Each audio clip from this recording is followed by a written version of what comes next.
Good evening. I have my transparent hat on for another pop-up meeting.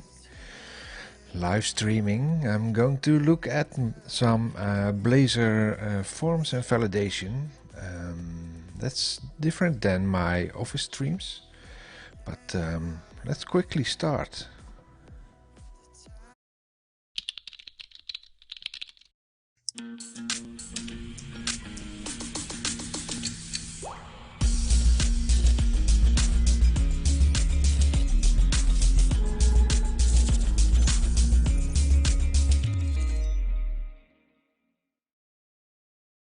Welcome back. It's evening now in Europe. Usually I do all these kind of things in the morning at 6:45 a.m. But today pop-up live stream. Let's do something different, and let's see what oh, it's already it's live stream. What I found is that my bot command for project is incorrect. Let's see about project, and this is not correct. That should be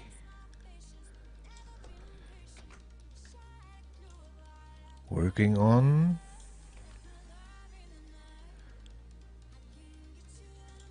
Is going. Martin is going to look at Blazor Forms and Validation, maybe captcha. Save it. That's what I didn't do last time. So put this back to the other screen for my monitoring and check if the project command is now working. Project. That's better. Yes. Okay, let's go to the live coding screen. I think my previous stream I used Fish Studio for a Blazor project. Fish Studio preview. Let's clean my glasses so I can see something happening. Oh, what's this? Writing components. The lighting is on, and also in this one I have a hole in my head. The to-do list is a Blazor application that I'm using as a trial and error thingy.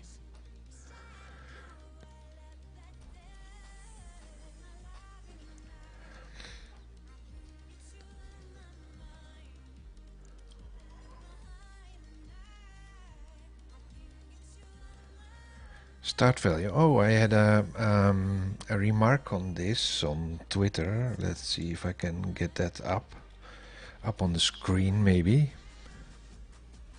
Oh, and there is a new version available for Fish Studio. I'm not going to install that now. I asked a question how to put in a date value in here, because I was not aware how to do this. Because if you put something in like 2019 11/31, this is not accepted. As you see, cannot convert int to system date. So what I got from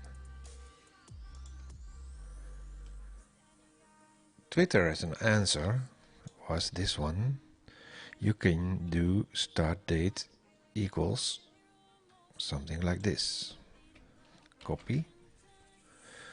This is an answer by Cryptet. Territorian Darwin. Okay, move this aside. Better close it because it's only eating resources. So should be something doing it like this. and take that in here. Oops.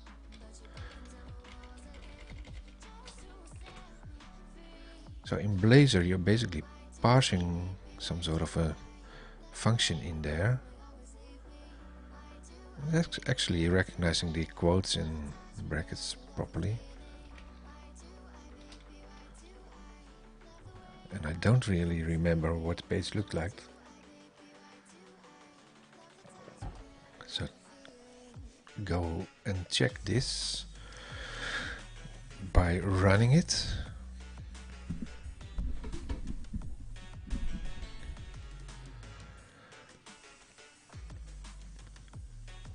Should be going and running. Why it's not running? It is. Build succeeded.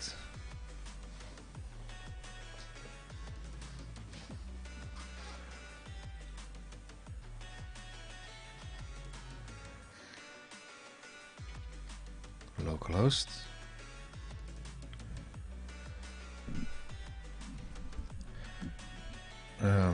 Five, was that in the code? 5.11? It is, yes. Okay, so that works. So now what I want to do is just add something like a form page to the website.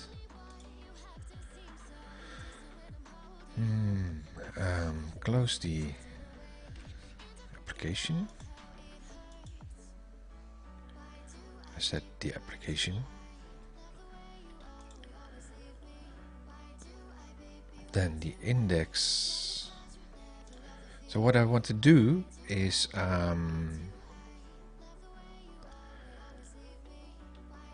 something like this.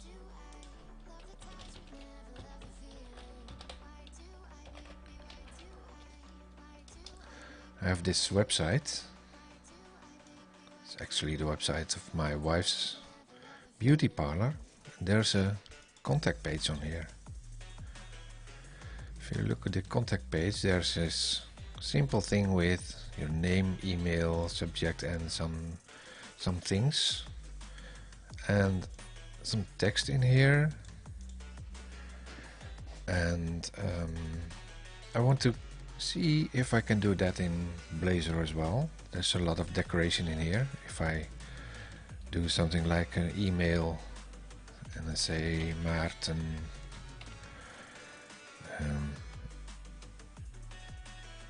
van Stam, this is not the right format, so that's not right. And do something like at Maarten van Stam. .nl. Now it's in the right format. Send. It thinks that the name is a required field and the subject and the message. So that's what I'm going to try.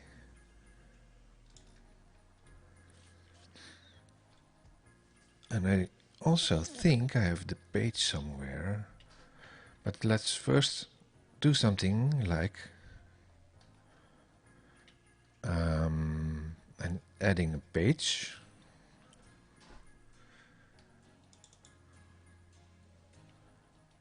So add raise a page without entity framework.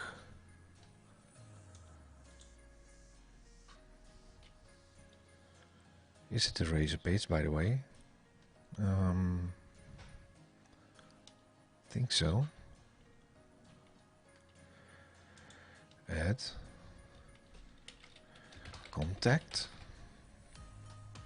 generate page model, create partial view. No. Use a layout page. No, at least I don't think so.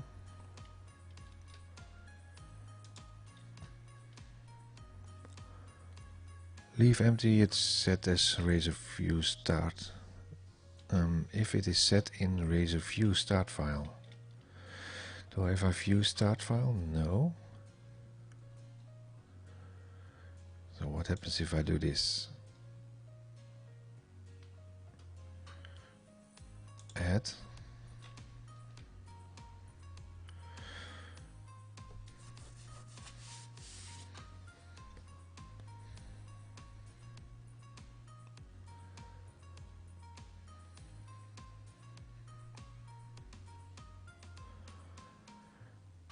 Takes some time. In the meantime, there is this example.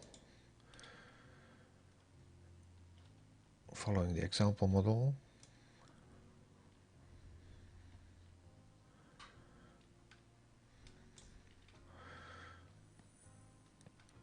Let's open this in the VM, so it makes it easier to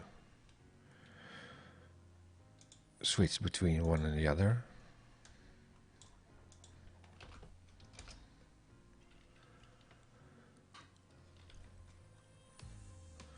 Forms validation are supported in Blazor by data annotation. The following example model type defines a validation logic using data annotations. System component model data annotations. Public example model. A form is defined using the edit form component. The following form demonstrates typical elements for components: a razor code.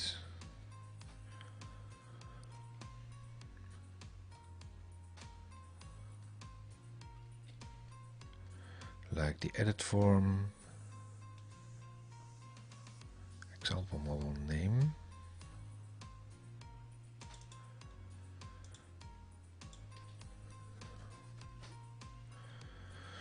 form validates the input name, blah blah blah, validator summary,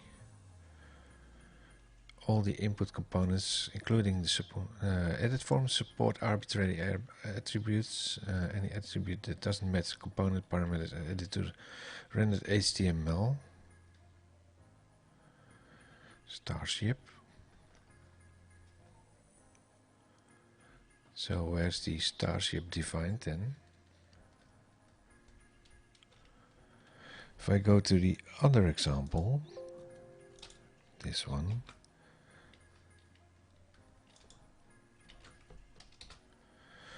that's an example by Gunnar,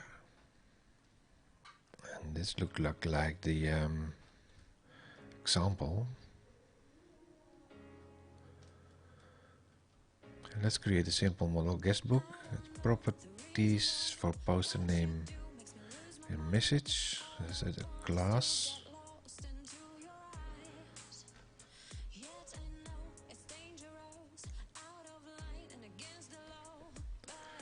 So where do I store the class in here?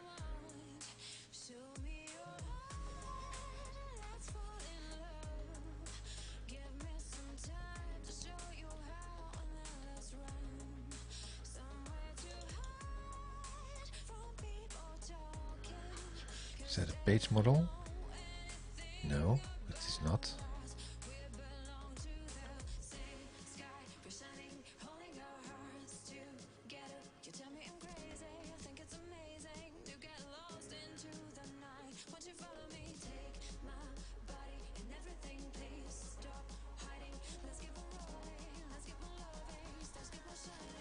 So that's different. If I take this out, delete, yeah.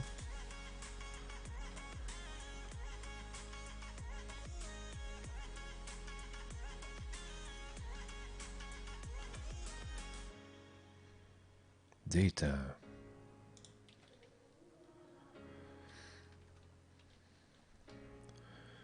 So I should do something. Let's see what's in. As a component. Add. New item. Blazor. That's not in there, so it should be razor page.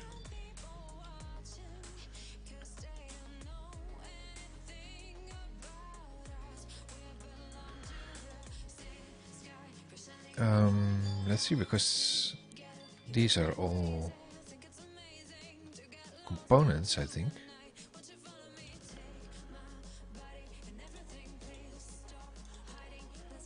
Razor components.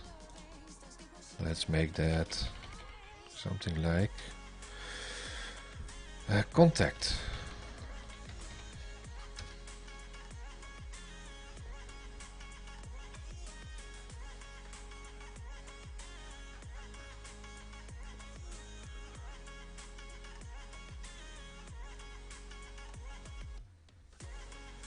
And now there's nothing like the page.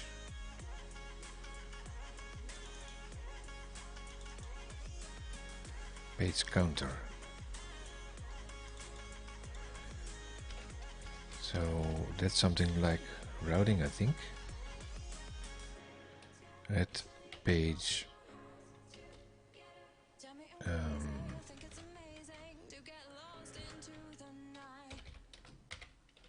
like contact.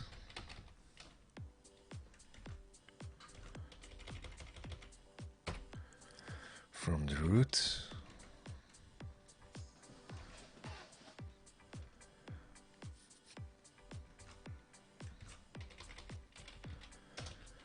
One.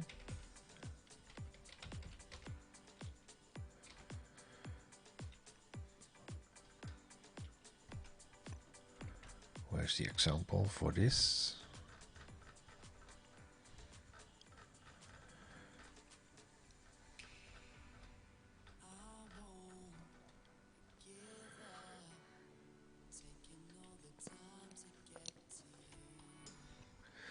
Using Blazor Form Validation models, my guest book.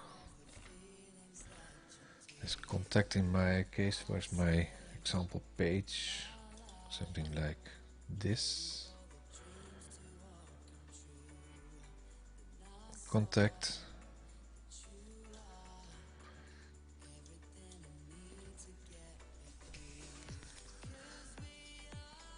So what do I need in there? Paragraph. And an edit form.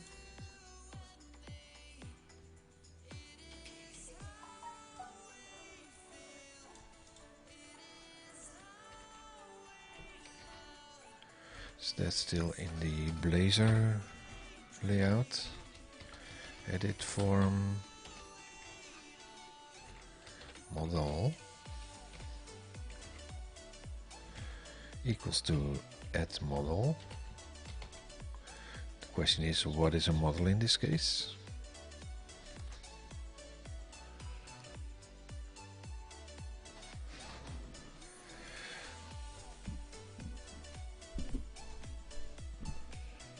Model equals to add model on valid submit, handle valid submit, handle valid submit,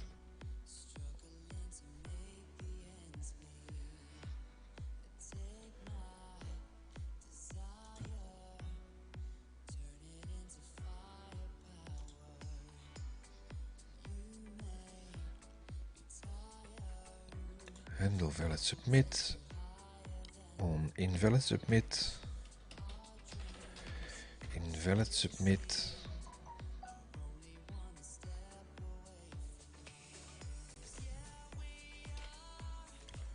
handle invalid submit at handle invalid submit.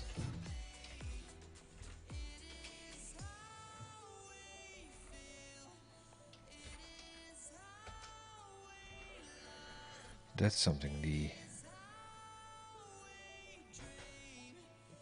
that has in there, and then we have this protected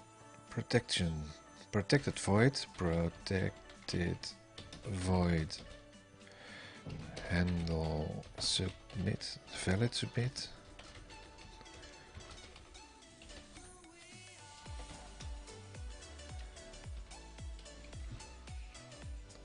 Valid submit. And some copy like this. Handle invalid submit.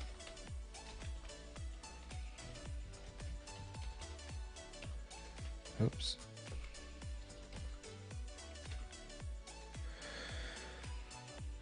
Model guestbook entry private get. In my case, it will be not a guestbook entry, but it will be an contact entry. Private contact entry. That's called model equals to new contact entry. Now let's see where that is defined. The guestbook entry, that's this one. Can we put it into the same code, or should we do that into a model?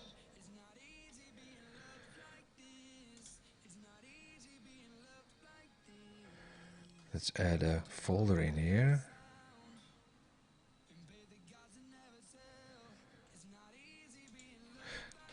First check Google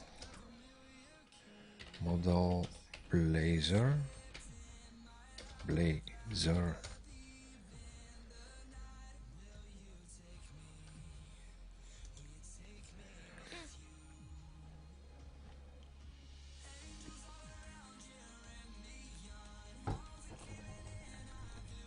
Need Blazor.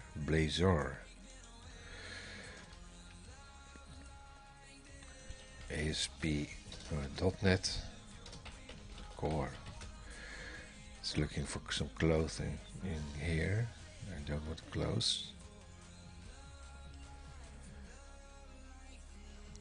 Create like folder structure,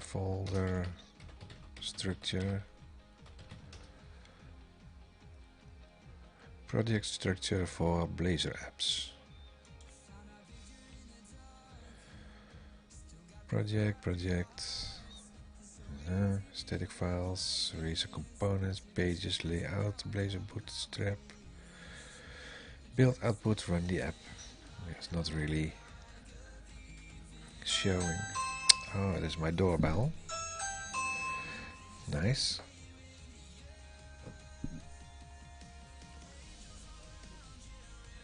No one's home. Did it create a folder in here? Model?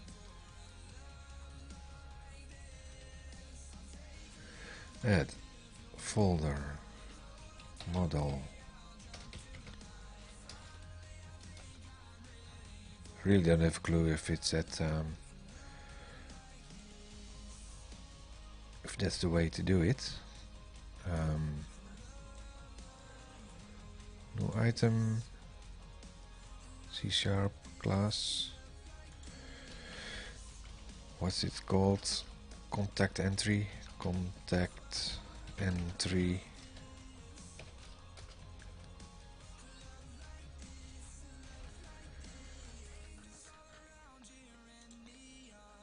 Like this.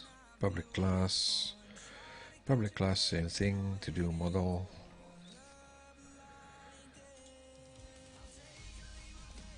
Put something in like this. In fact, I want to have, let me go into the contact in here. I want a name, email, subject, and a message. I want a name, an email,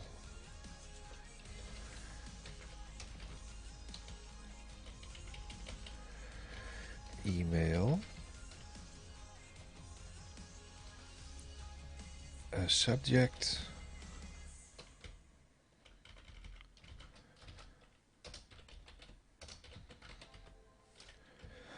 And I want a message.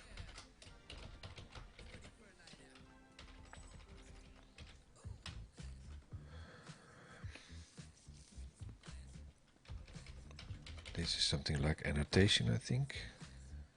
Yeah. Data annotations.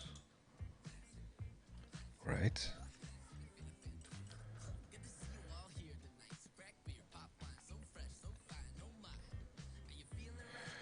And I want all fields required. Copy. And this one.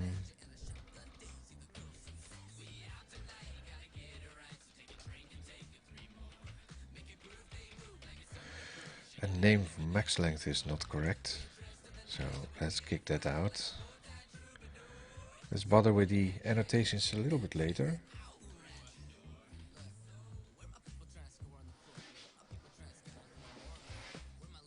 First, do things first. Install Microsoft recommends Rosalind analyzers. Blah, blah, blah. Build and live analysis. Yeah, nice. First go to this one.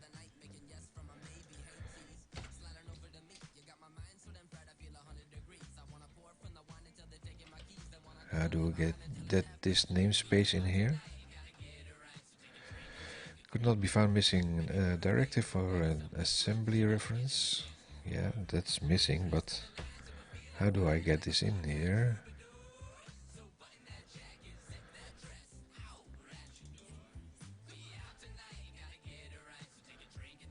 How do I get this from the namespace? Let me check the other one. To-do list data, that's in the weather forecast.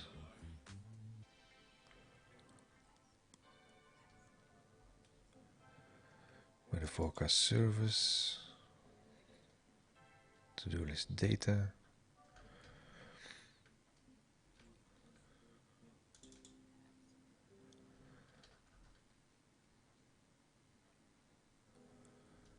No namespace here. Bind current value. System globalization.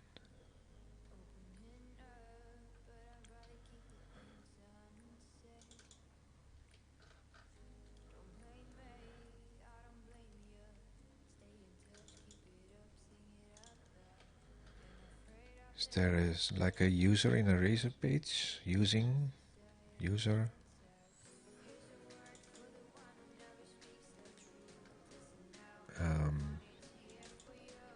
Using like this. Copy in here. Not components, but model. So semicolon, no semicolon. Now this is recognized, and model is most likely this one.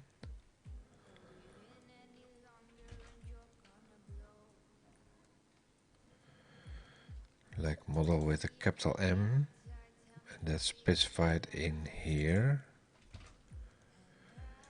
Model with a capital M, like this. Yeah. Visual Studio Web Code Generation Preview 3. Workspaces, but workspaces was not found. An approximate best matches code analysis. Workspaces was resolved. Okay.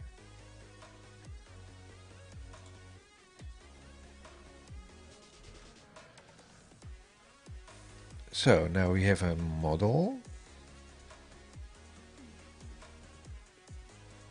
Support data validations.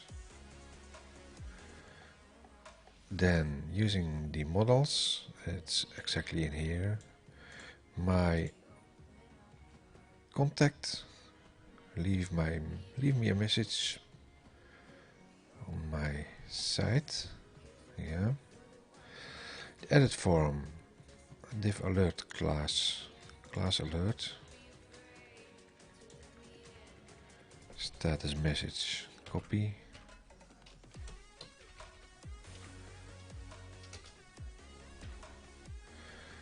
What's the status class in here?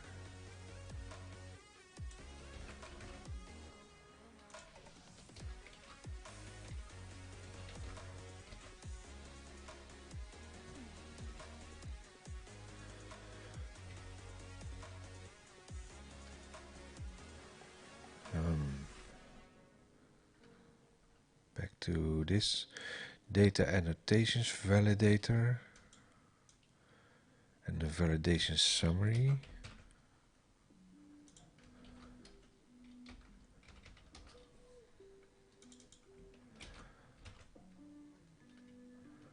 And then the form group.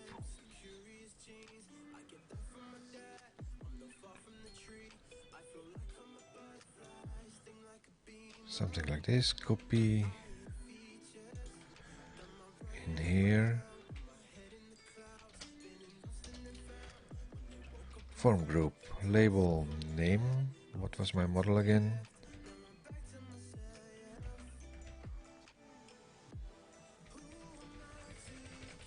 Here. Name, email, that's name. Input text, ID is name. Class form control. Binding to model name. And the validation mirror message model name. Then we had email, copy email part, email. This is not name, this is email. Email form control bind to email. Validation message, email.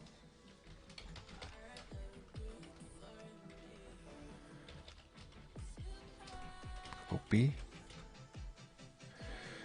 Next will be subject. Oh, third one, subject.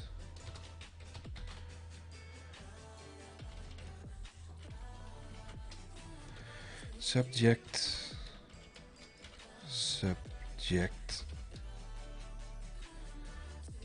Model item subject.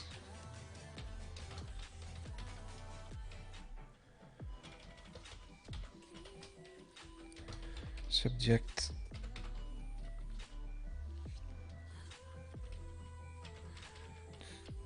Then the last part. Copy.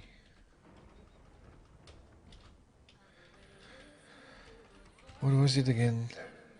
Message. Message. Message.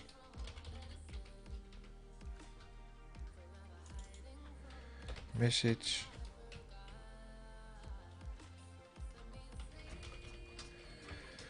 Message. Yeah. Last part. Message.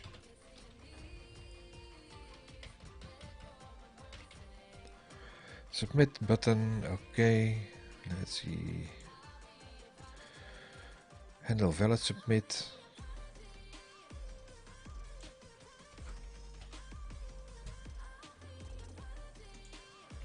Valid. Status class alert info. This one. And the message daytime now handle valid submit. Yeah. Copy. invalid. We'll go show a danger class. Set all default. Edit form is a Blazor container. Form validator is added like any other Blazor component. Page above uses the data annotation validator, but you can create custom one if you like. Data annotation validator.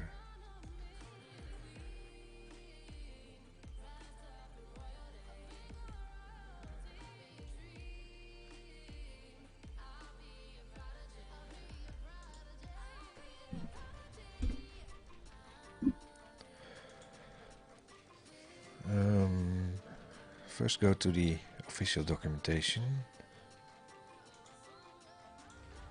like this. What it's doing here is having the name string length, error message, name is too long. Yeah.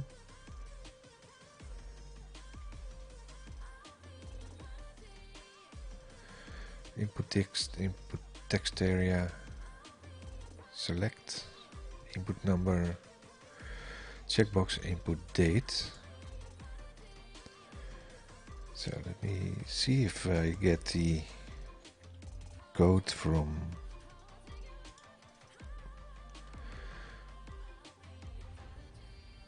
the other project.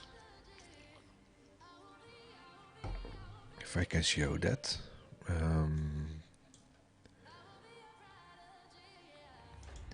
think it's this one.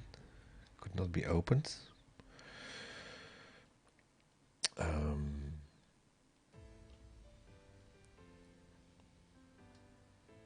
Yeah, remove from the list. This one maybe.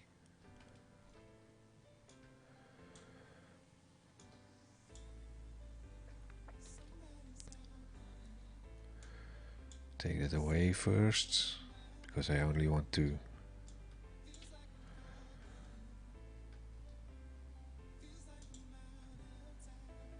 look at the code page, contact view model.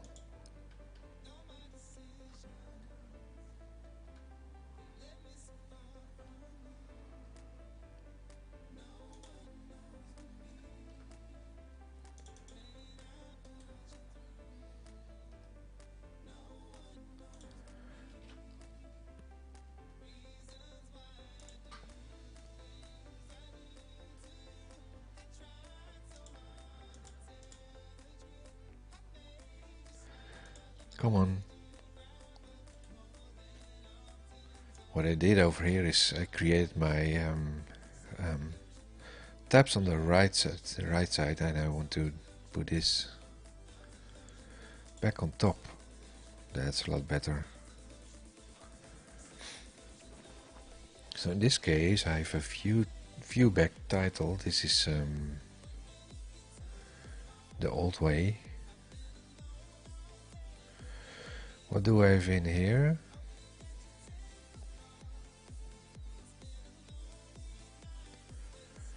ASP validation summary, model only.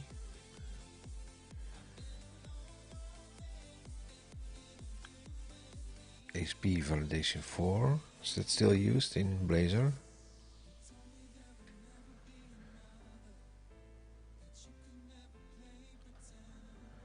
Let's see if I should have view models, contact view model. It's like this, so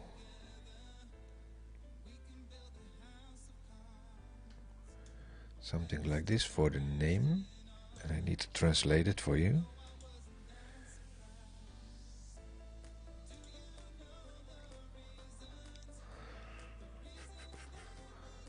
In the model,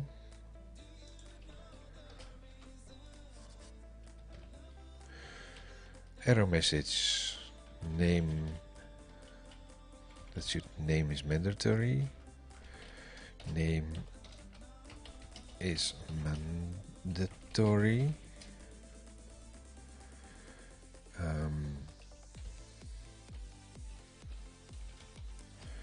Minimal length for name is 5 characters. Ters. Come on. Typos.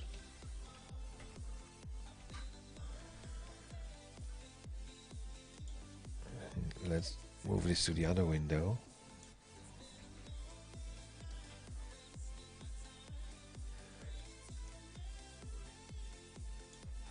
Copy.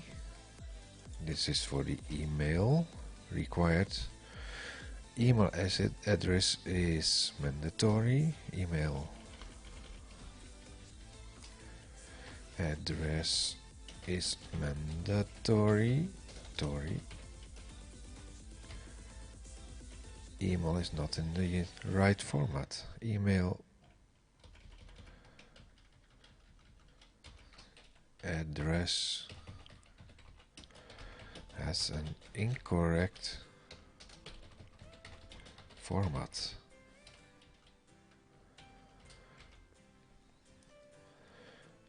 Subject is mandatory.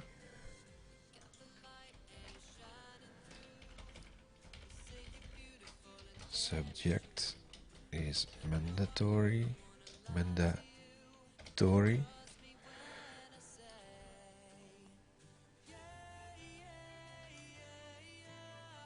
Then we have this one, message. Required error message. Message is a mandatory field. Message is a mandatory field. This message is too long. Max 1000 characters allowed.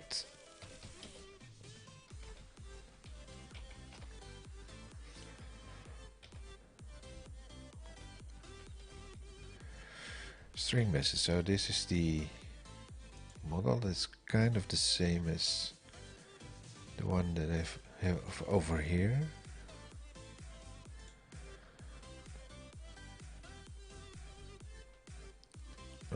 Let's look at the menu. We need to put a new menu in.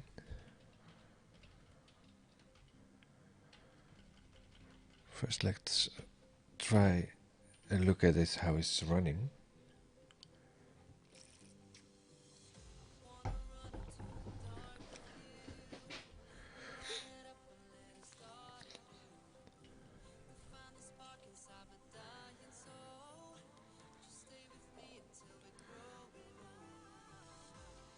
And now it's not in here anymore. Not yet anyway. So we need to add an extra menu item over here. Copy. Nav link, that should be contact.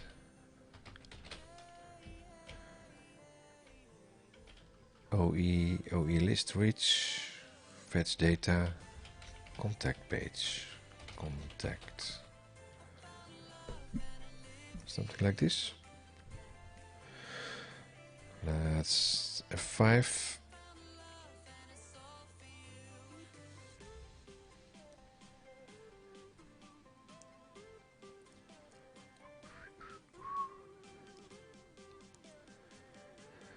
Contact page. Now we have a contact page, and we have actually a contact page. Okay. Wow. Name is mandatory, email is mandatory, subject mandatory, message mandatory, and a summary. Name, email, subject, so I say Maarten van Stam. And we have a date with a valid invalid submit.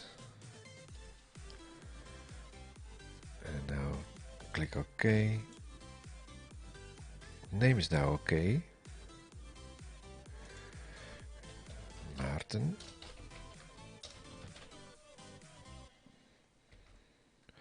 Now the email address is incorrect. Subject is mandatory. Subject, my new subject.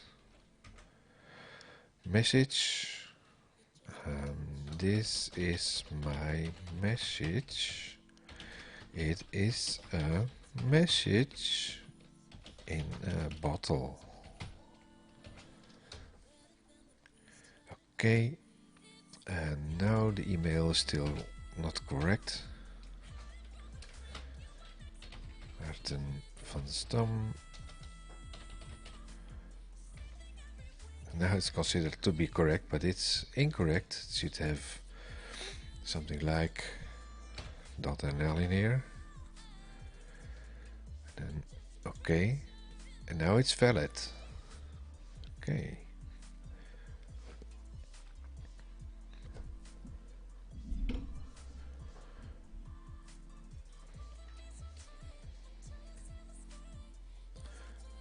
That's a good start. Close this and see what's next. And now, what's next? Because the message part is not, should not be a text field, but it should be something else.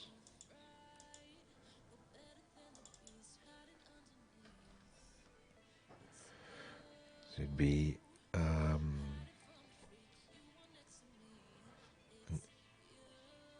input text area. Text area should be in text area.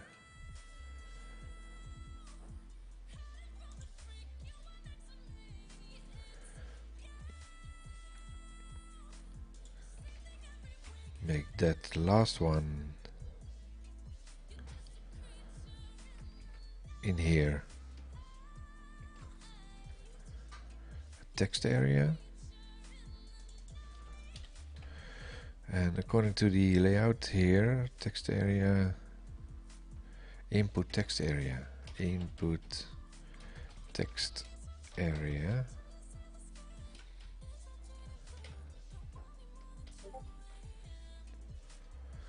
Like this.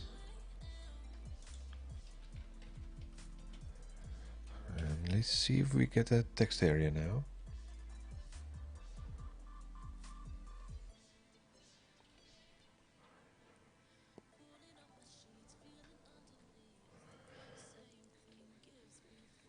Contact. Now we have a text area. Right. Okay.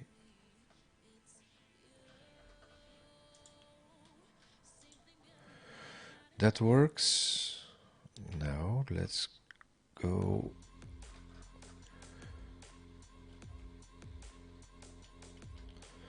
on valid submit. Go to the example from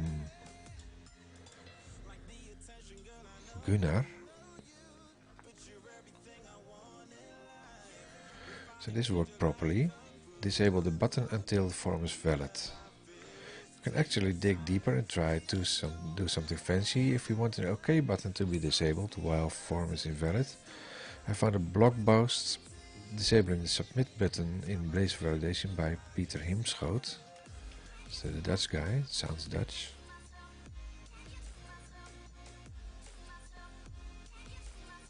Works as a leader, trainer, architect and strategist with you to you. Twitter.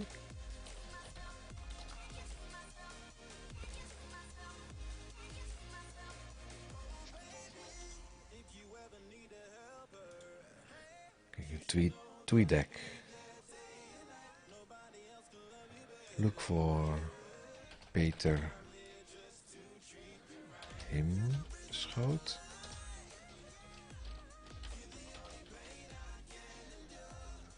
Yeah. And follow this guy.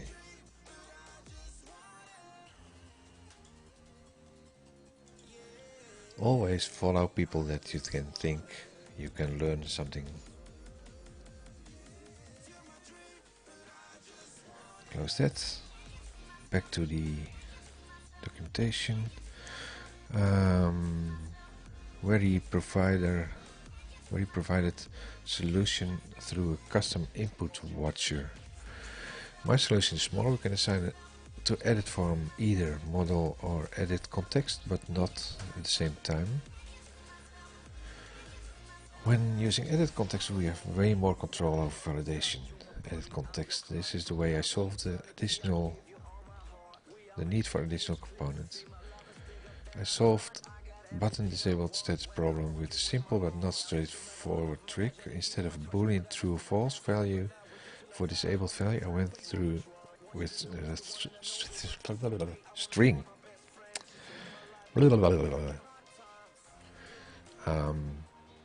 Value is either disabled or null. Notice that the empty string leaves a disabled attribute on the button. So if you go to something like this, button type submit disabled is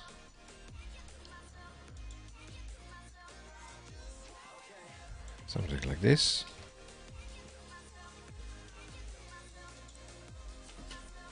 Oh, wrong. Copy. Type is submit. Type is, yeah. Disabled is at OK disabled. And at OK disabled is not in there. Can I generate it? What if I do control point? Nothing. That should give something like this. Copy. Protected.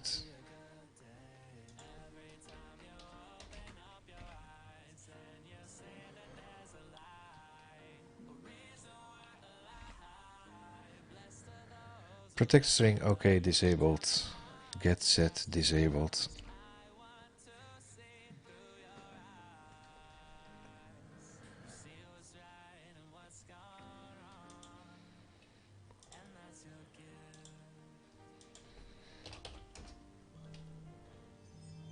Welcome in stream. If I look, also, if you look at, there's my doorbell again. Come on, I need to cancel this one. Turn off the events for my doorbell.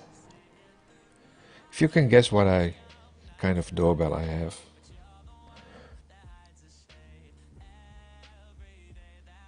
Then you're not allowed to do the lottery with me. Disable motion alerts, disable alerts. The other one, settings. The other doorbell, disable. And put on do not disturb. I'm streaming, come on.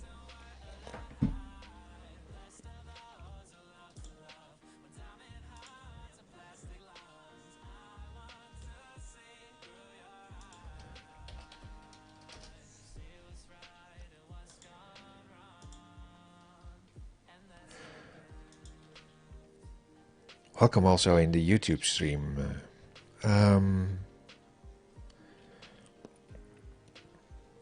For better viewing, it's always better to go to Twitch, I think. But if you like it in YouTube, then that's okay with me too. Let's see, we are going with the OK button and make it disabled. If the validation is not right. Oh, this is not right, it's a web page. OK disabled is, yeah. And now, edit context on field changed.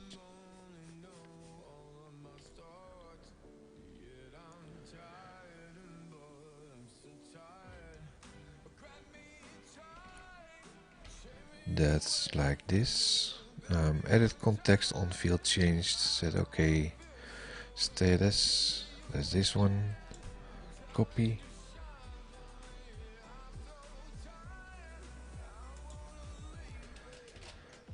Project. case you might wonder what I'm working on. Owing to look? I'm owing to look. There's a typo in there. Come on. How bad can it be? Live coding, where is the... here? What we put in here is... private void edit context on field changed.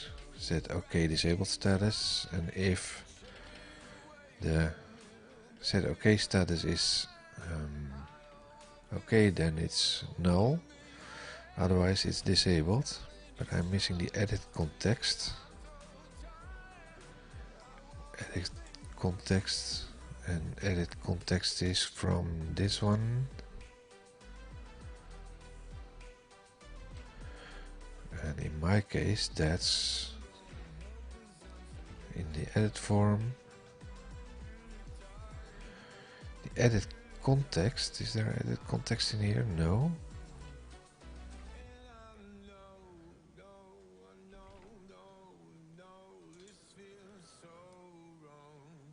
Oh, but he did not have a model in there.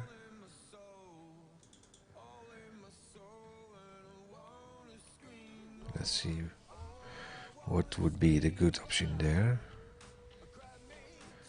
In this case, he has the guestbook entry model.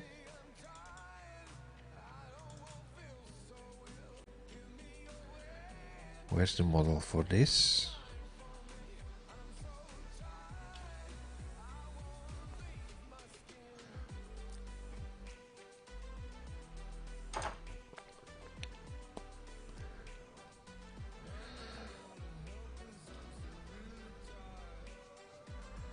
In this case, he has this model, and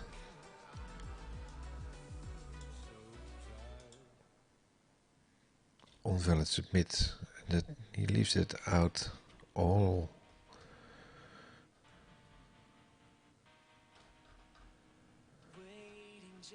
So instead of the model, he's creating an edit context. That's called private edit context.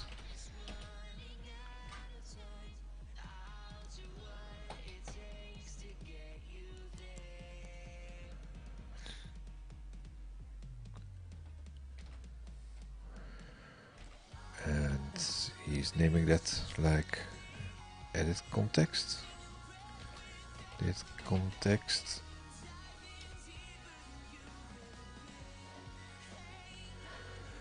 Why is this squiggly? Oh, it's just a little bit of a delay.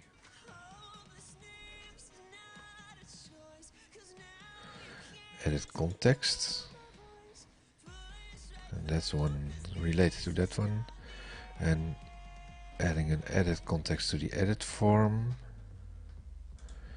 In this case, he's leaving this all out. Edit context equals to add edit context, I think. Let's check. Yeah.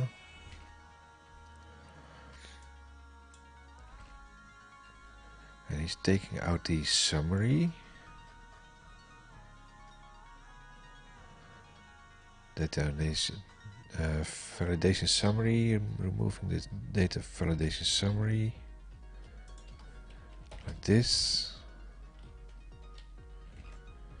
Then label, name, input text ID, form control, bind value, name, input text, that's still the same. Validation for model name, that's the same. Model text. So that all seems to be the same. This is how the guestbook opens when you run it. Validation message are shown for each field and OK button is disabled. Yeah, let's try that.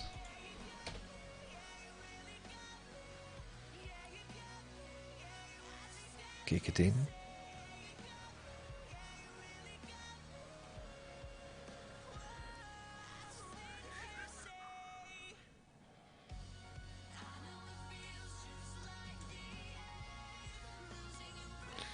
Contact page. Oh, an unaccepted exception handled. Reload. Where is the error?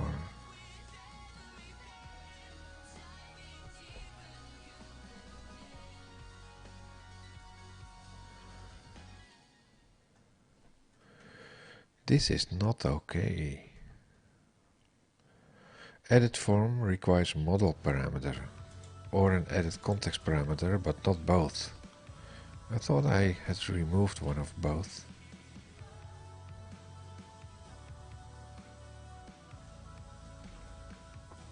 Edit form requires a model parameter or an edit context parameter, but not both. And what do we have? An edit context.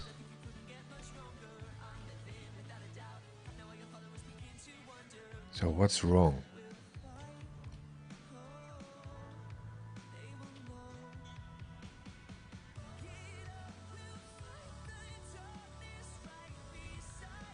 Interesting.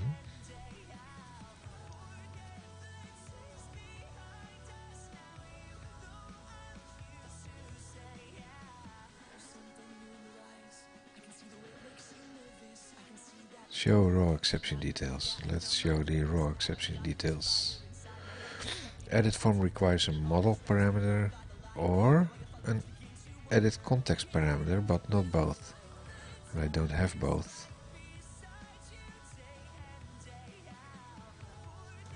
What the?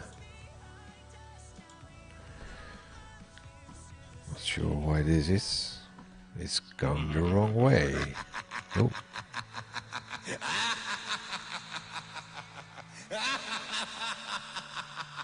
Come on. Are you making fun of me? Really? Okay.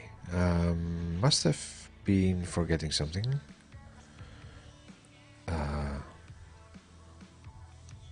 Oh, right. I did not init this.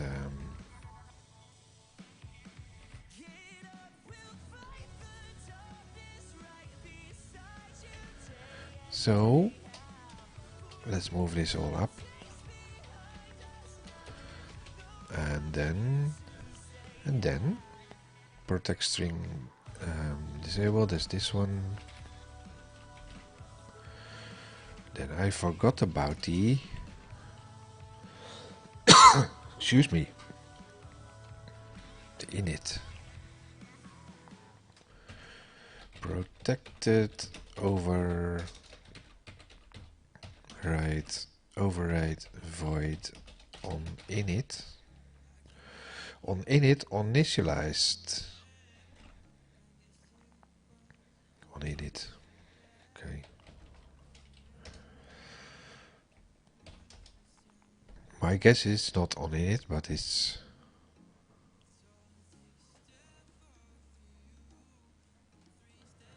on initialized. Edit context equals to new edit context model. Yes, model. Edit context on field changed.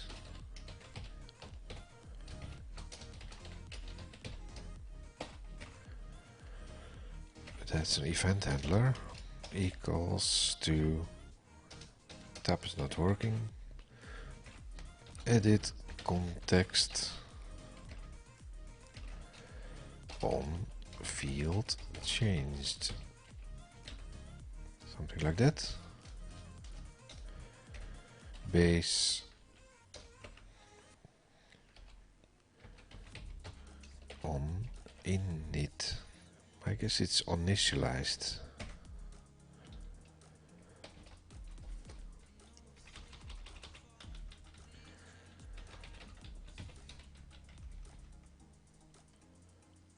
Like this, maybe?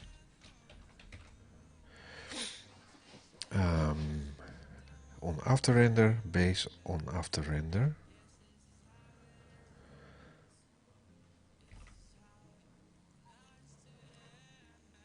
Protected override.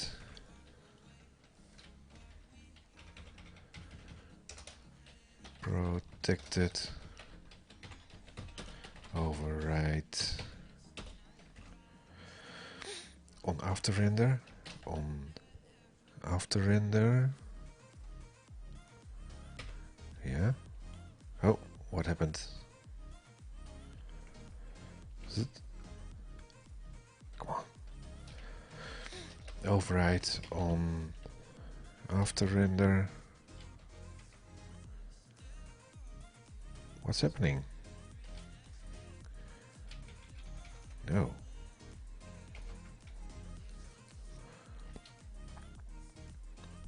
Again. On after render. Render. Oh.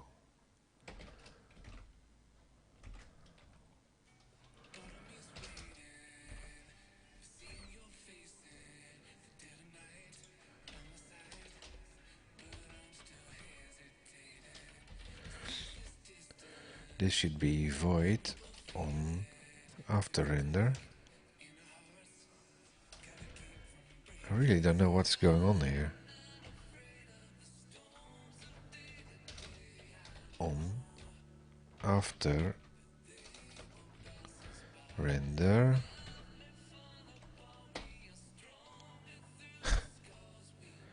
Damn.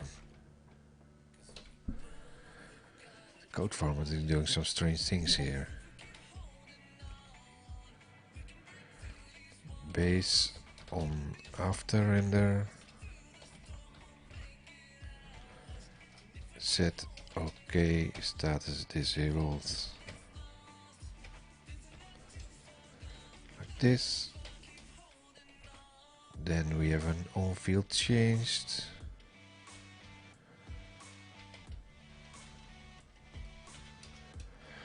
Protected override void. No, it's private. Private void. Shit. Private void.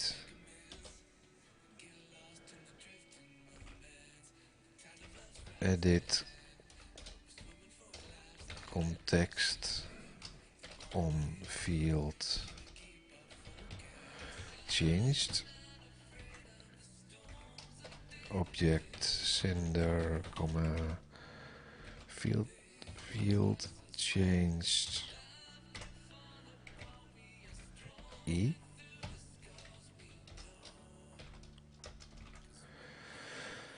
Set OK. OK, disabled status. Like that. Why is this one?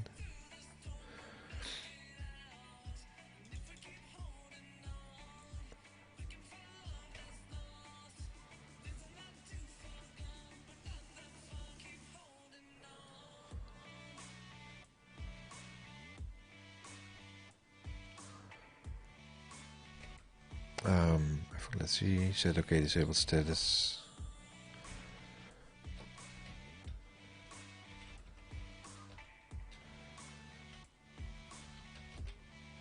Oh, I have a duplicate in here. This one is duplicate. No more status message, status class. Something like this.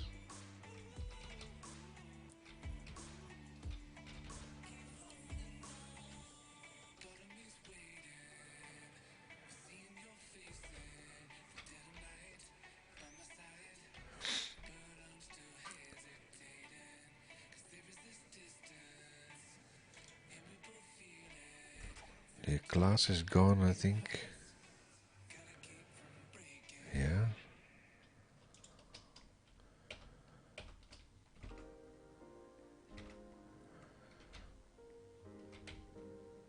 Well, let's try and run this. Okay, F5. Oh, no, go command, yeah.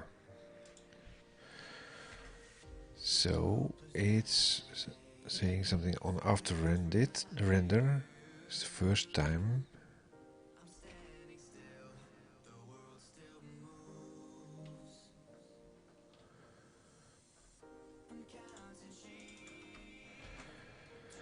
Google on after render ASP.NET Core 3.0 maybe.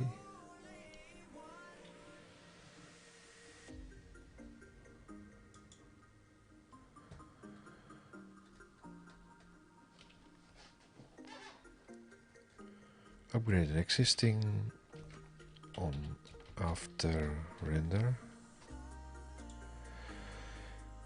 Replace on after render with implementation first render, or on after render async.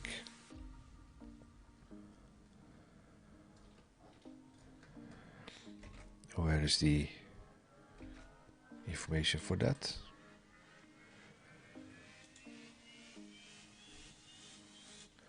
Two gotchas.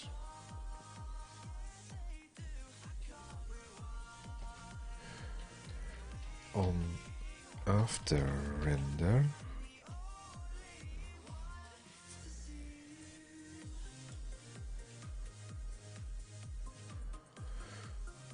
now in my component section I can call JavaScript function using the returns invoke async blah blah can be as a result I add a code to my components specifically. Yeah, bool first render, after render bool first render.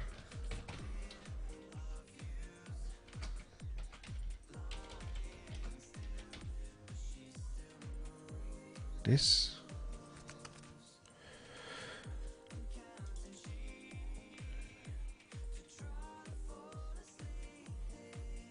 field contact edit context never assigned.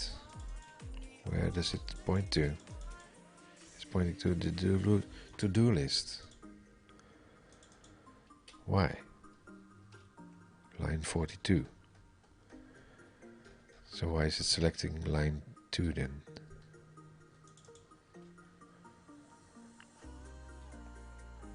No. Well, let's first see if we can run this.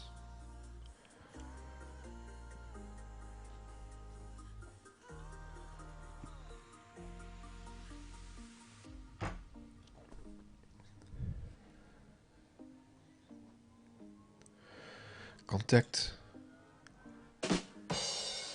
Yes, okay. That's like, okay.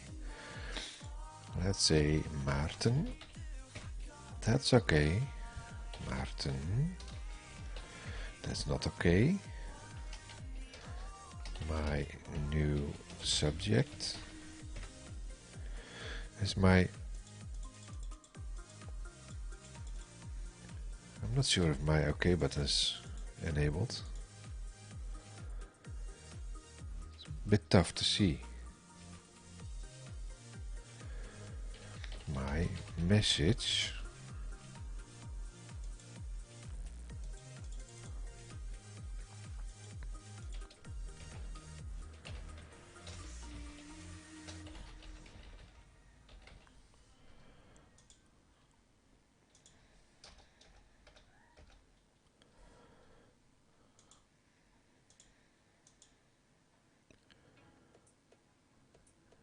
How is this okay?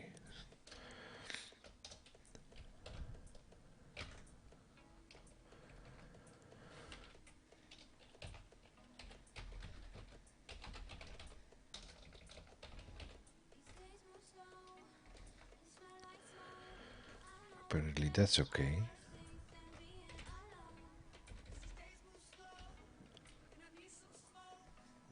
still active, I think. Oh, no, it's not.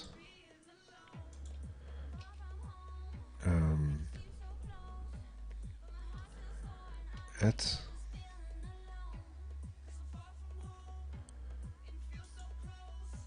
Now it's active. It's very hard to see if the button is active or not. And also, you want to do this after a couple of seconds, maybe it's you to revalidate, because this is not right. It only finds it out if I exit it.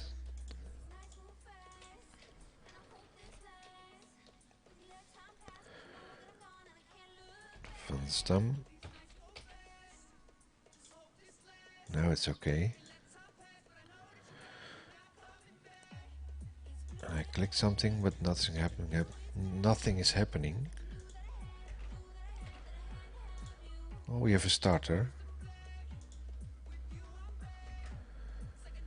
Go back to the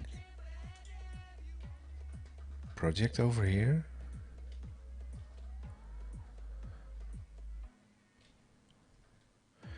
Disable button form. Did this, that, did that. This is how the guest book opens. When I run it, validation message is shown. Field OK is button is disabled. With edit control class, we are able to take control. We are able to take form under our control. Inside edit control, now edit context class, there is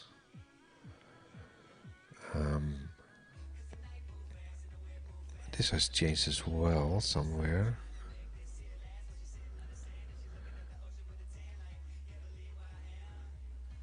Let's see, edit context, that's the one, and that's the model.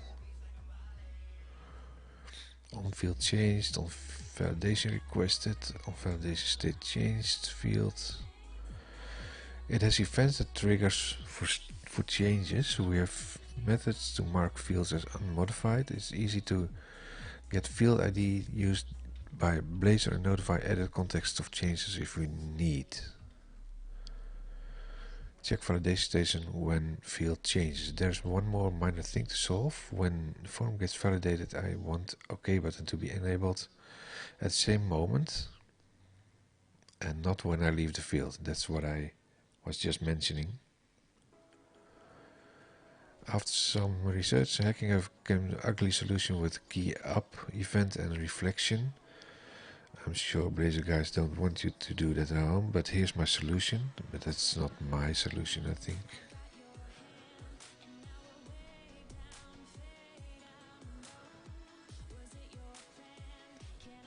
Wrapping it up.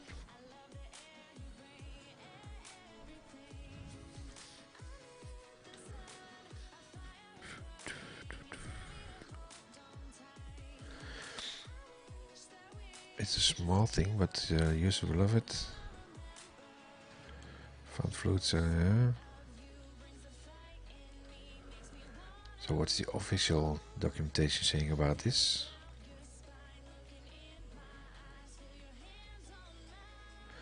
Required string length 16 error message. Yeah, this is the same as I used. Forms validation. This is making use of a model. Valid submit.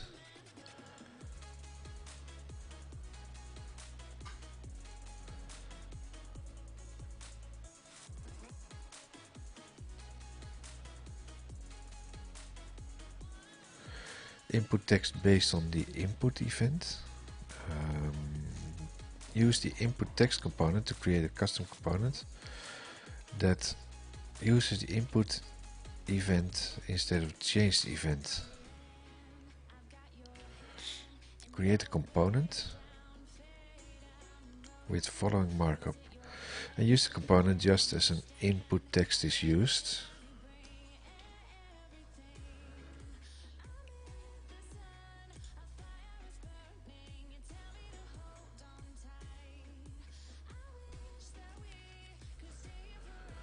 Validation support.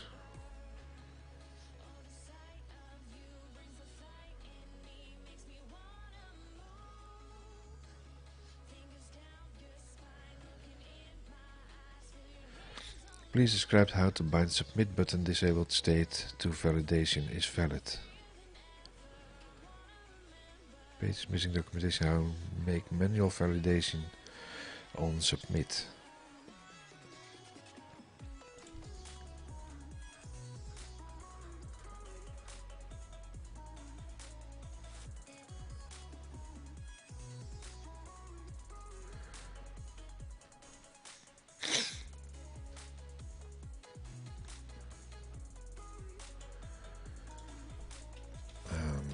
Edit context.NET Core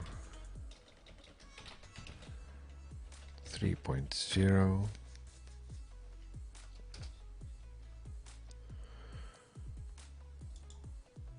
Let's see if there's some interesting information here, maybe.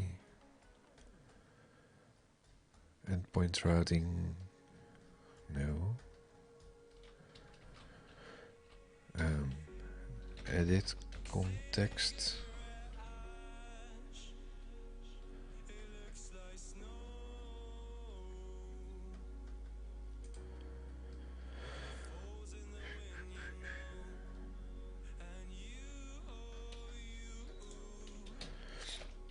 Disable submit.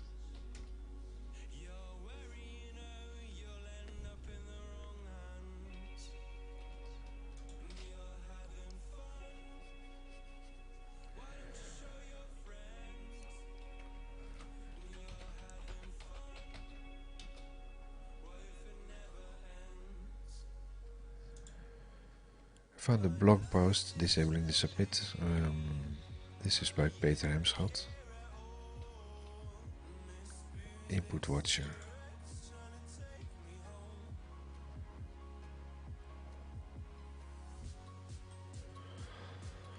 This is how open when I run it. This is exactly the same document as from Gunner. Other validations.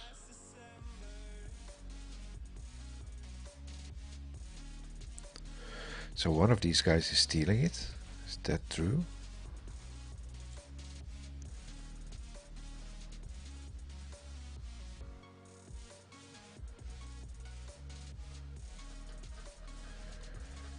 From who is this?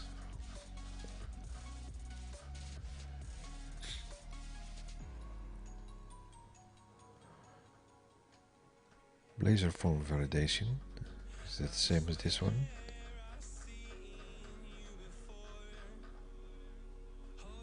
Yeah, this is the same one.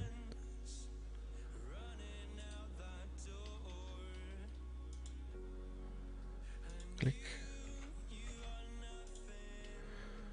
Validate your Blazor form using edit form.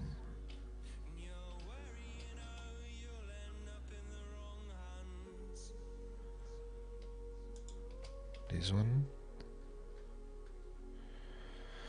Continue with cookies. On valid submit. Create account. Data annotation.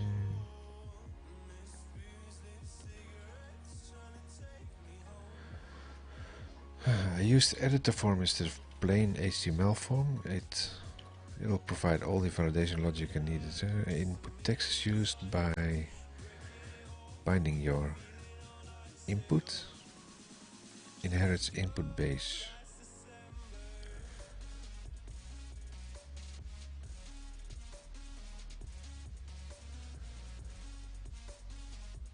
Display validation error from the server.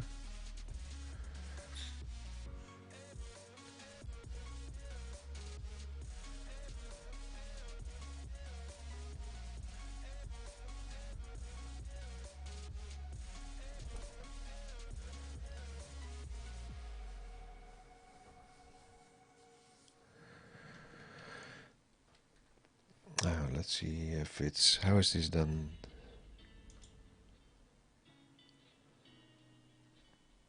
If I go to this one, for instance,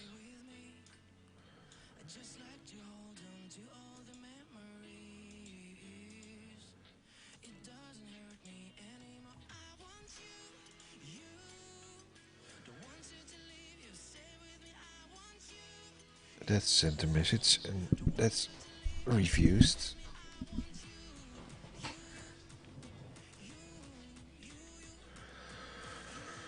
Move that outside.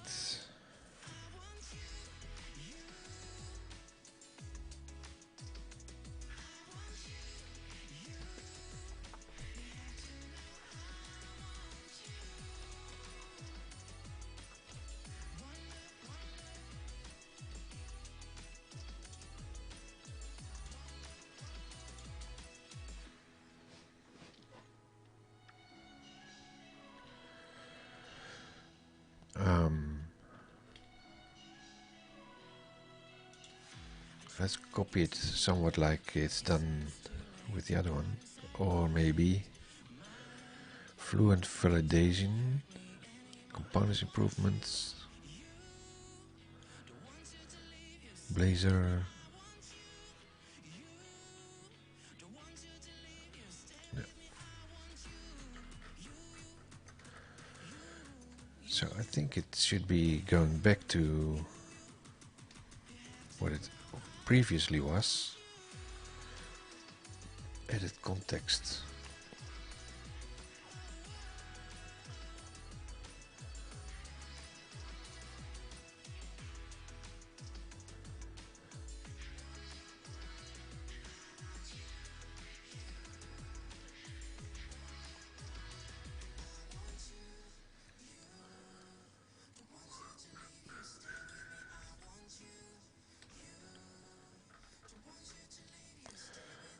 Find the... Where's my... There, Fish Studio.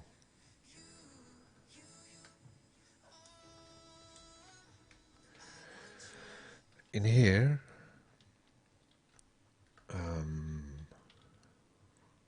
validate, style sheet font awesome, copy,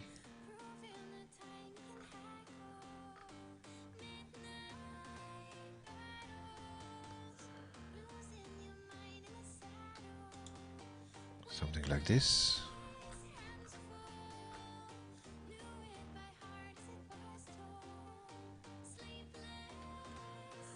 So what if I just put script in here? Can you use script?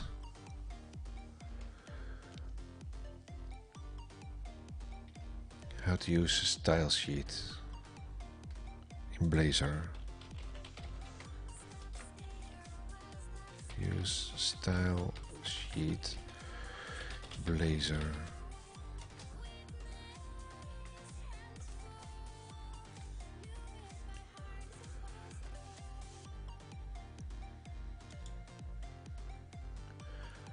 I want to use different CSS for different layouts in Blazor, so I don't want to import all CSS directly in the index HTML, but do it on every single page. Yeah. You can do it two ways, if you can think of. Add style tag to your page. And put a CSS style into the tag. No, that is not what I want. Load the CSS via the JavaScript interrupt. The JavaScript portion to do is found in this answer. How do I load up CSS files? Thanks for the answer, but I have done it with adding CSS link, yeah, into components that I want with a suggestion of a friend, but it's not much as a good solution because there are latency during the loading of CSS loading HTML. Well, I agree.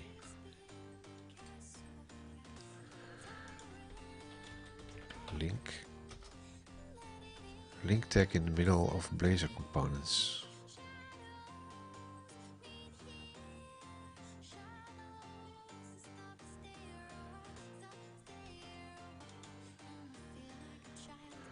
Since Blazor doesn't support CSS isolation, I found that the best way to isolate CSS is to make a CSS file for each component you create and import it into the component razor, but wanted to know that if it's right to add a link rel something style sheet CSS tag in the top of my component file. The link tag is supposed to be in the host CS HTML. Okay.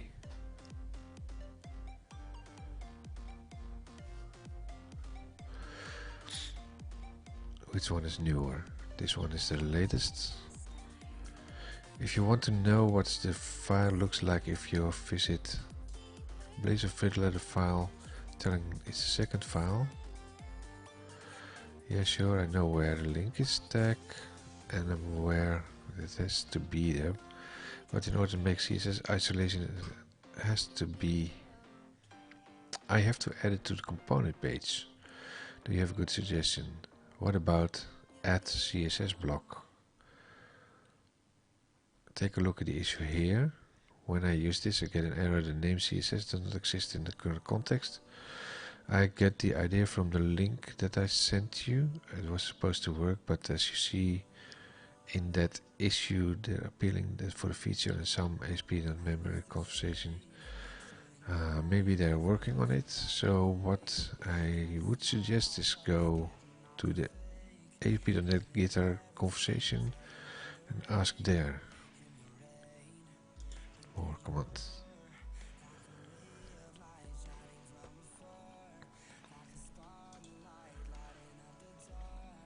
Search for add CSS Blazor.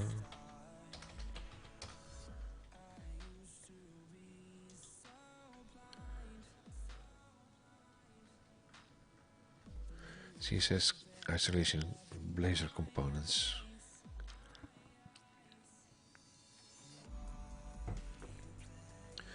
The only thing keep us from moving to Blazor as a core content front-end technology is the lack of CSS isolation.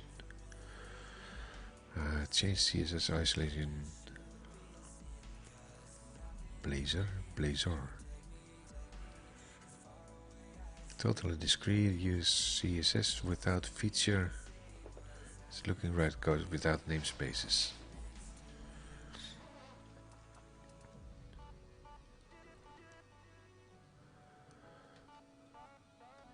I use CSS grids to define my pages. Here's a workaround. Scoped CSS. Why not use the style we already have? That's the discussion with add CSS.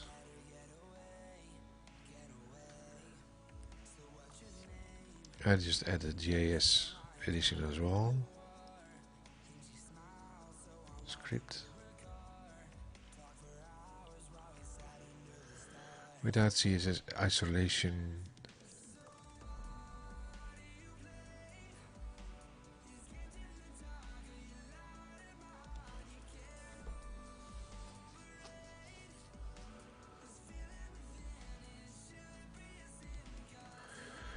if CSS allows you to blah blah blah, transparent.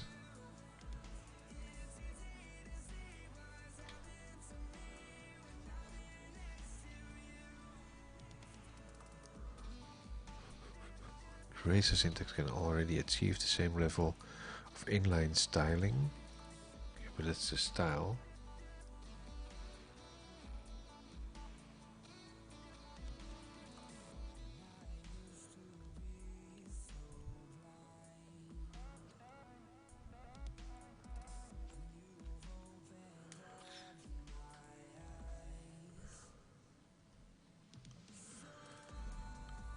Style language.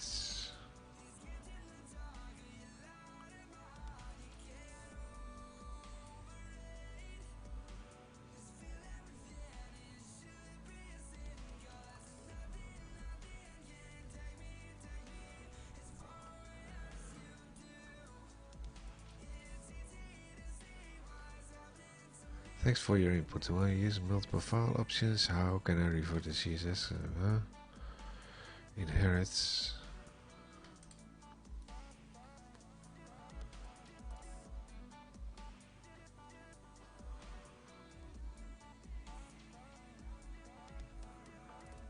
Blazor tutorial.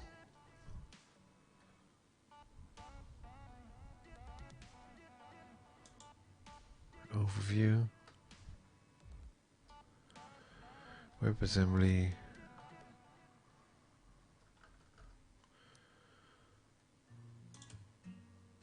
place components, UI and layout, Blazor layout.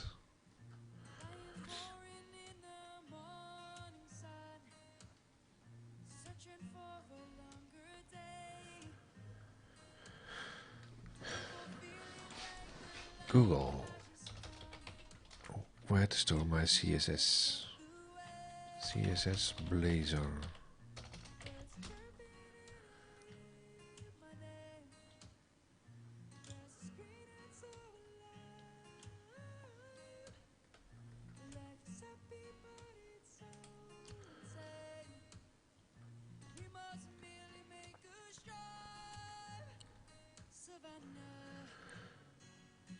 Can I randomly add CSS attributes to a Blazor form component?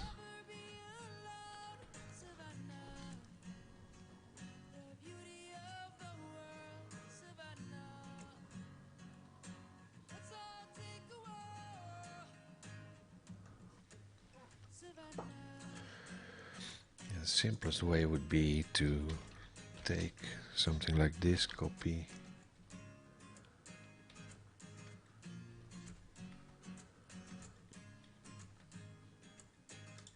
take it into hosts,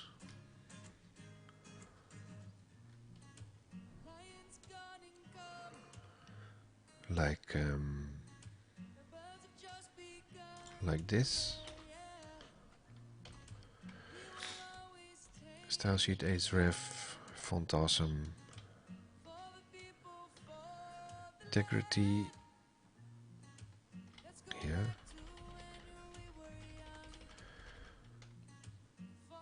href.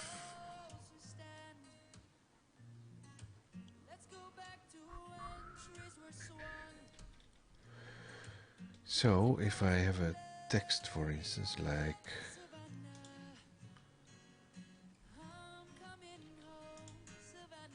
it already has bootstrap, I think.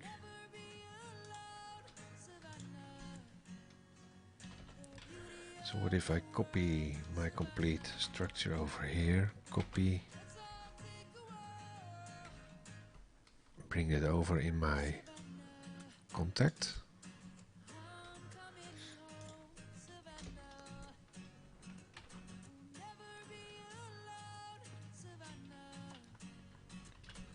And here's the form.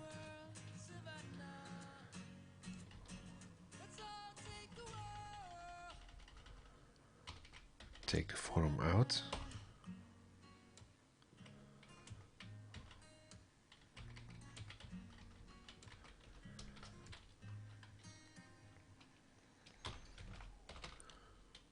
Form here.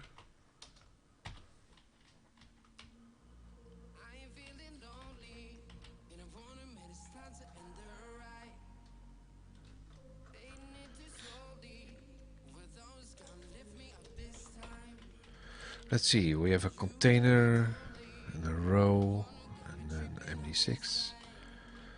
Thanks for visiting our website.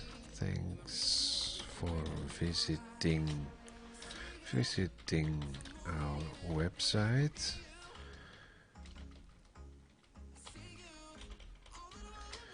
If you like to contact us, you have the following options: envelope, email,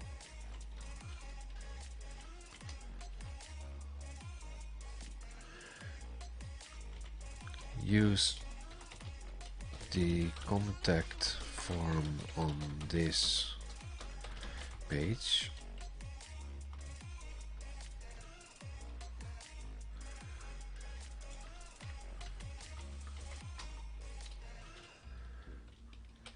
Number.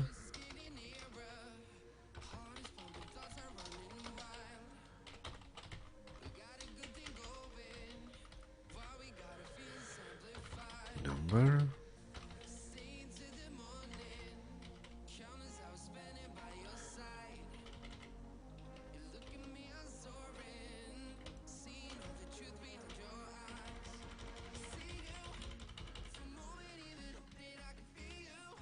this page. With this you send an email to our address.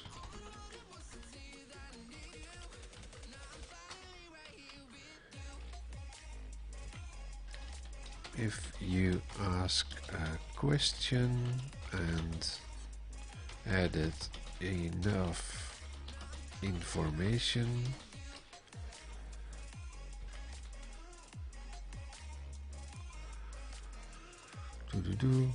information,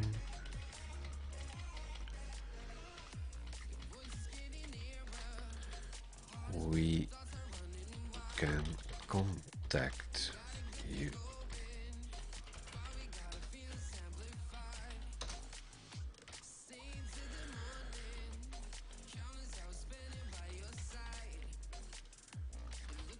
This is a phone,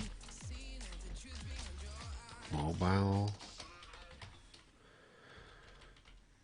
visit.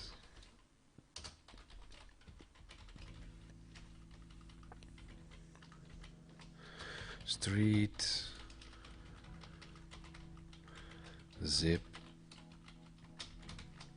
city,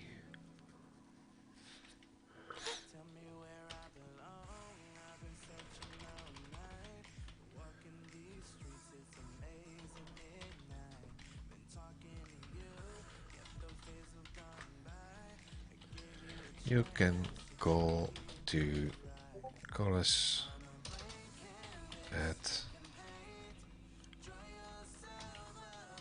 number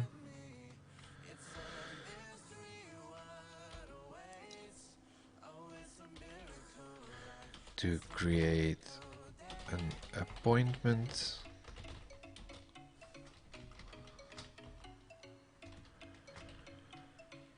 or ask a question.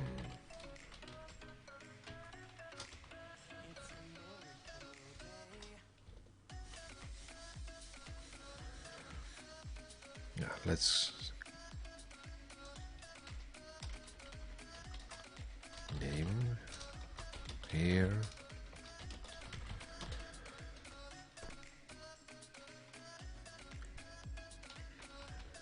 Let's move the form in the section of the form.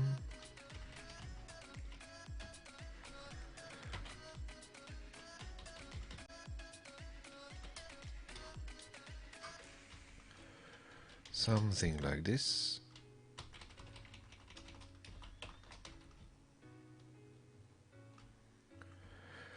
Save. F5. Let's see how that looks. Oh, darn it.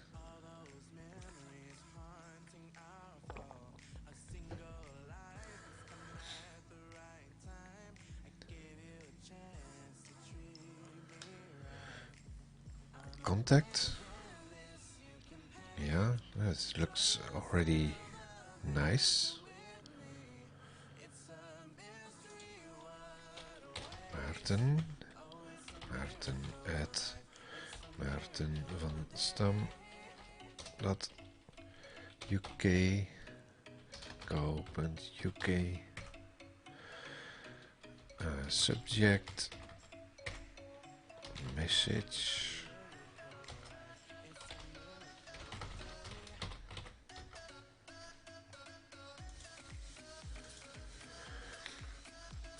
Okay.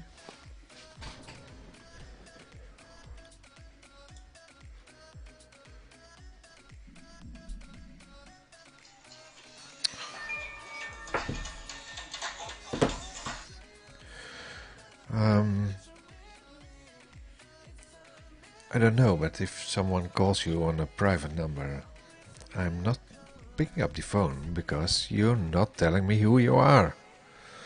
So, in that case, leave your voicemail, or otherwise, don't call me.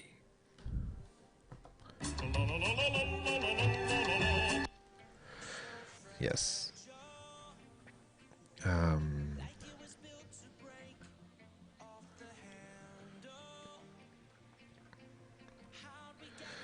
So now let's see how we handle the submit for post.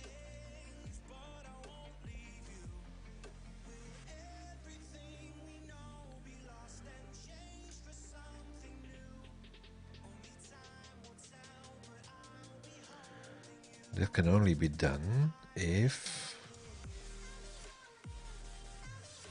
let's go back to the first option, like this.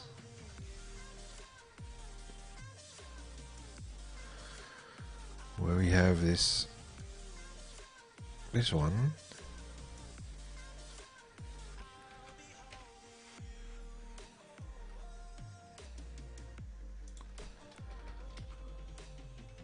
Oh, still running. This no. Copy, paste. Now I'm missing the status class and status message. Yeah, there you have it. Status class, status message. Copy.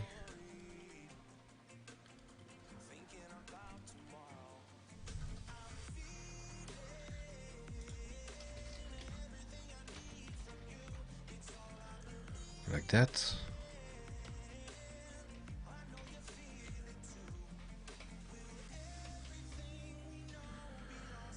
That should be like this. Copy, valid.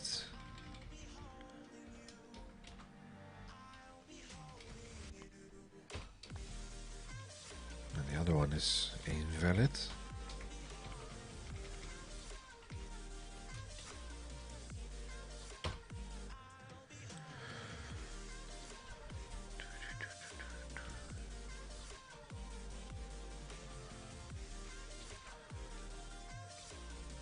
Now we have the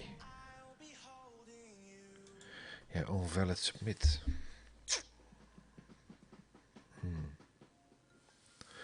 What to do, what to do.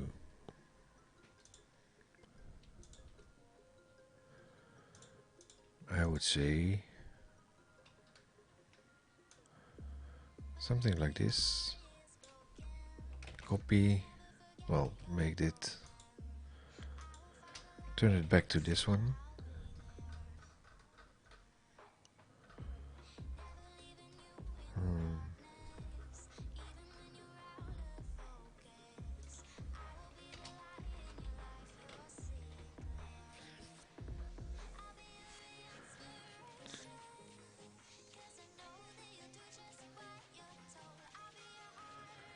Missing start tag, edit form. Did I? Oh. Oh, I killed it. Edit form. Like this.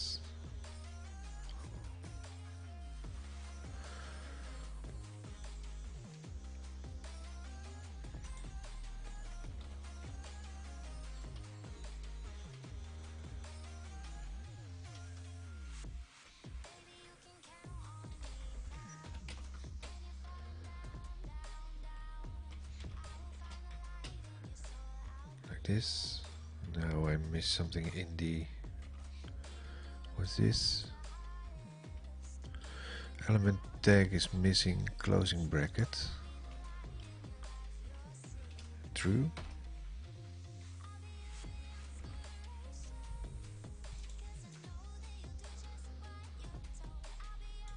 Copy.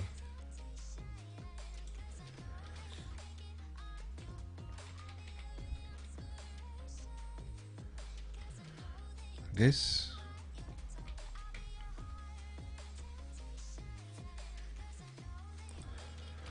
F5 value attribute missing.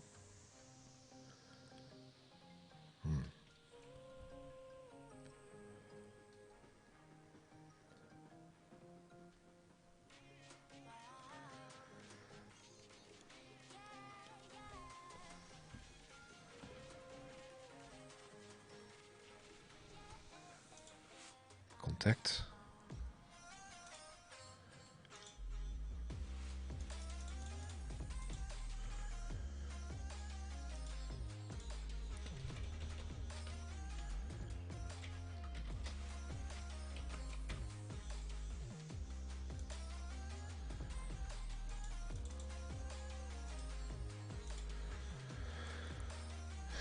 What's this message about the attribute missing? Yeah, that's this one.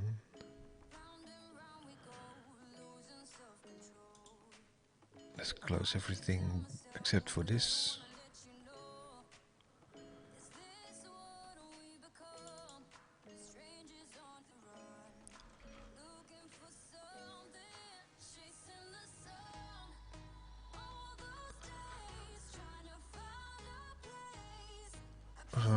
Let's see.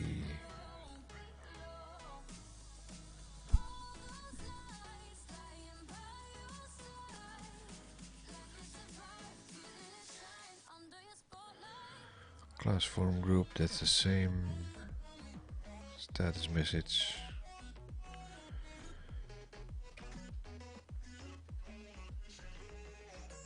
Never used, it is used. It's there.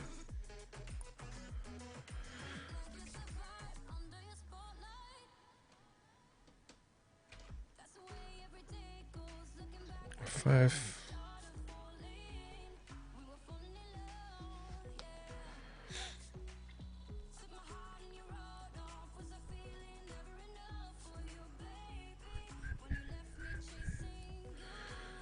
What does it do on the submit in this case?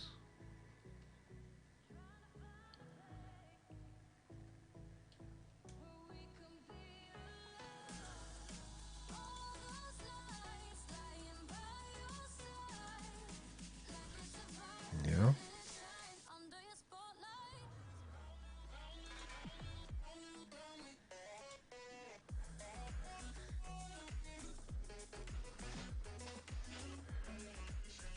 What does it do in this one?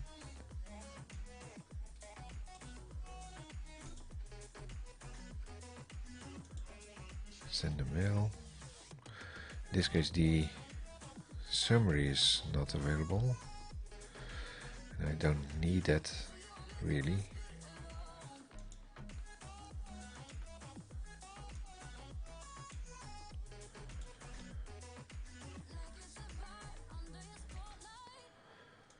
Viewback user message.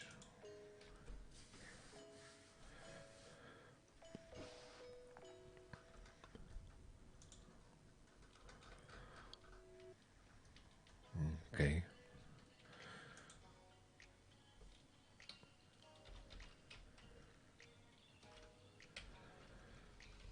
Let's remove all of this again. Just for kicks, copy the URLs of these pages. Why does it say search Google?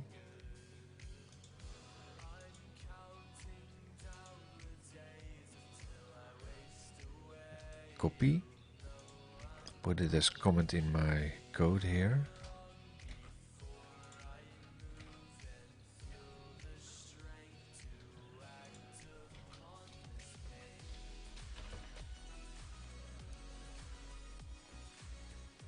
Also put in the other one as code as thingy in there.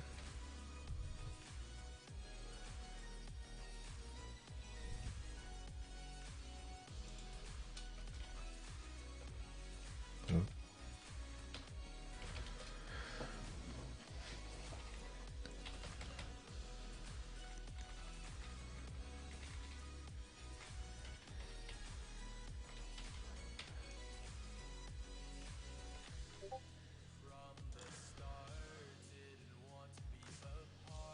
Valid submit, and where's the valid submit? That's like this. How is this done in the normal one? Viewback user message submit is done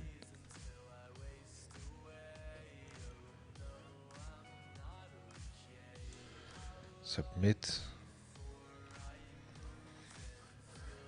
I wonder how the submit is performed.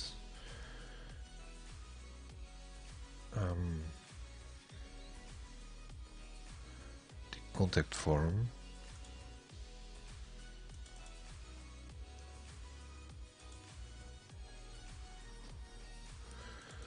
Contact view model.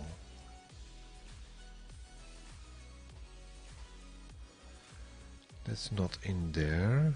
So how do I actually send a submit? Mail service.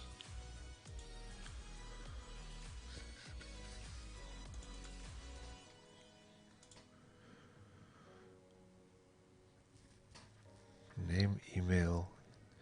Then I do a send. Do something like send mail async.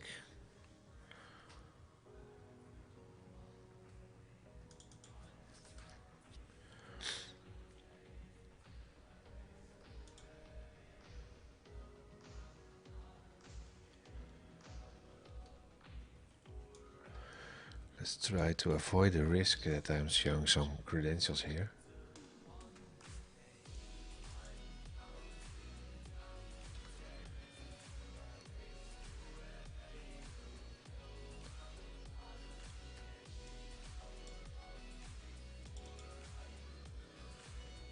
Action result. Oh, that's on the contact page. HTTP post. Model state is valid.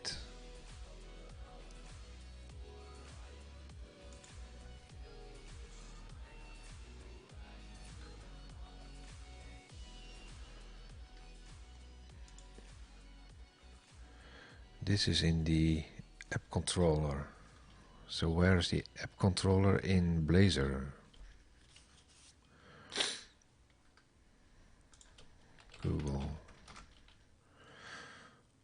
Replace app controller Blazor. Using Blazor and what's the difference between Razor and Blazor?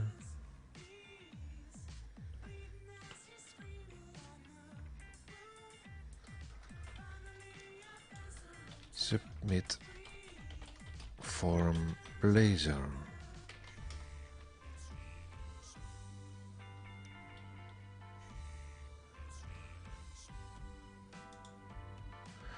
Blazor University. Oh, let's see if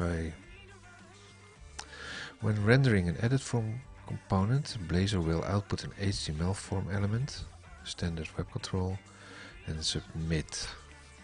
Yeah. Blazor will intercept form submission events and routing back through Razor view on valid submit, on invalid submit, or on submit. Each of these events pass edit context as a parameter, which we can use to determine the status of the user input. We can use none of these events or one or of these events. The only situation where we can use two events is when we set onValid submit and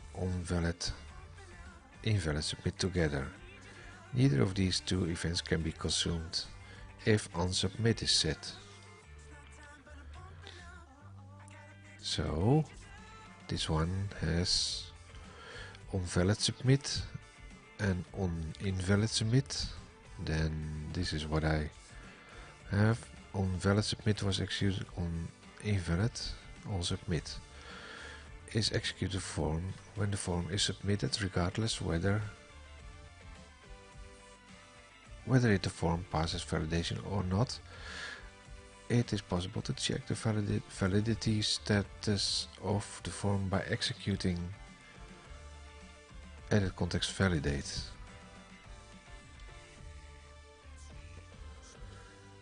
Model person on submit, form submitted.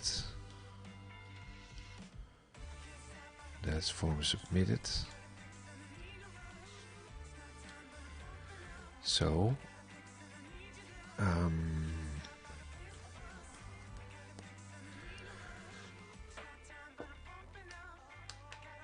void form submitted, edit context.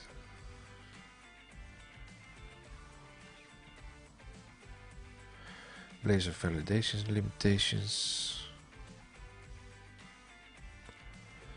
Implementation form validation Blazor preview 8 is an important limitation what will be addressed in future release. Although this shortfall will be addressed, we'll work around the problem.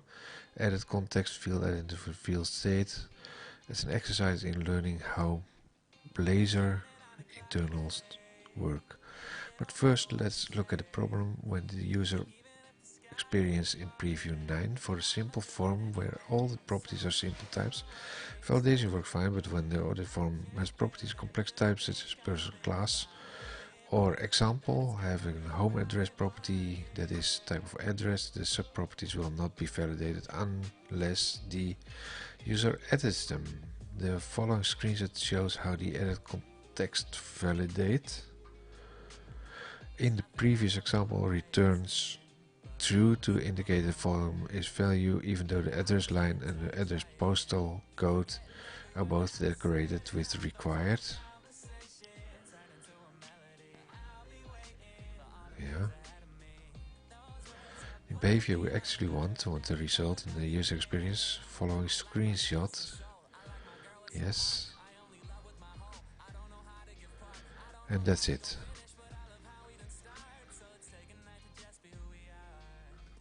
So that's it.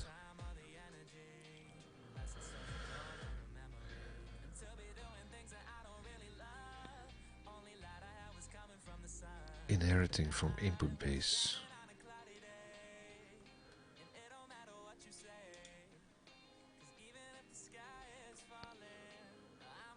Okay. Edit context, field identifier. I think I need to look into this some more for the next time.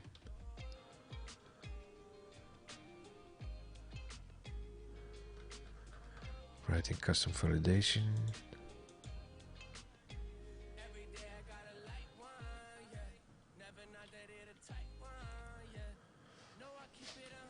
Yeah.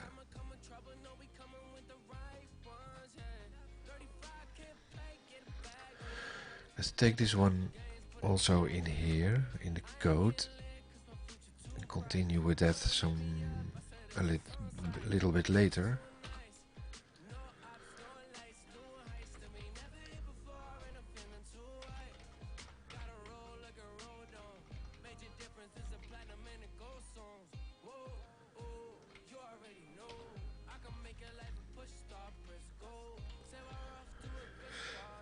Okay.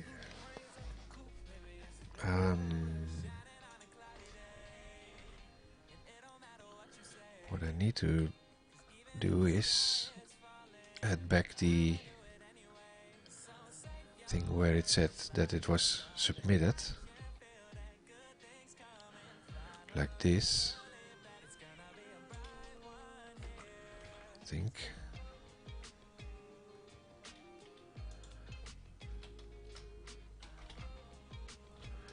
Status class.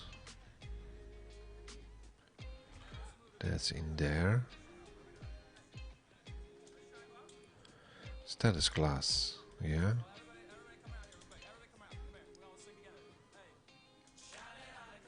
That's this one. Let's run this.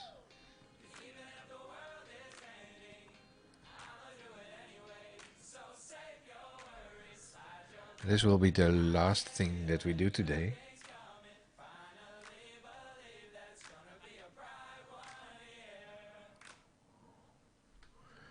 Contact. Oh. Summary is still in there. Maarten at vanstam.co.uk. Subject message. Okay. Handle submit.